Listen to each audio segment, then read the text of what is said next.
Ja by som sa ťa ešte spýtala, že ako je to s tým BMG, lebo viem, že obsahuje aj také látky, ktoré sú veľmi prospešné pre naše trávenie, a to sú práve tráviace enzymy a takisto aj probiotika.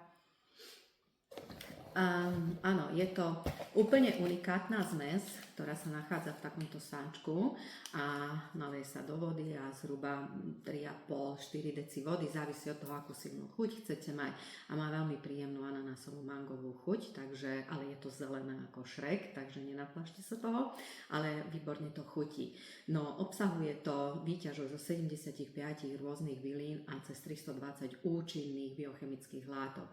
No, okrem toho je to vyrobené lipozomálnou formou, čo má obrovskú výhodu v tom, že napríklad hladiny železa ešte po 8 hodinách po užití sú veľmi vysoké v krvi, takisto hladina C vitamínu, D vitamínu, E vitamínu. A čo je paradoxom, mnohí z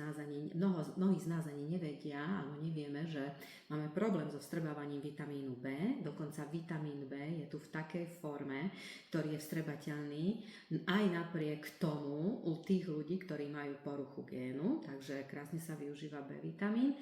A čo je úplne úžasné, nachádza sa tam 5 druhov probiotík, ktoré zvyšujú vstrebávanie výživných látok. Nachádzajú sa tam enzymy, ktoré takisto podporujú vstrebateľnosť, a 5 esenciálnych olejov, a to pomaranč, pepermint, levandula, citronová trava, zázvor, ktoré takisto výrazne prispievajú k vstrebateľnosti a využitiu všetkých výživných látok v tele.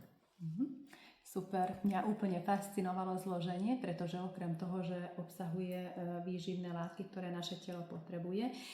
je veľmi dôležité spomenúť, že tento prípravok BMG Plus obsahuje aj super potraviny, ku ktorým sa tak každý deň v našej každodennej strave nedostávame. Čiže úplne pozdvihuje naše zdravie na inú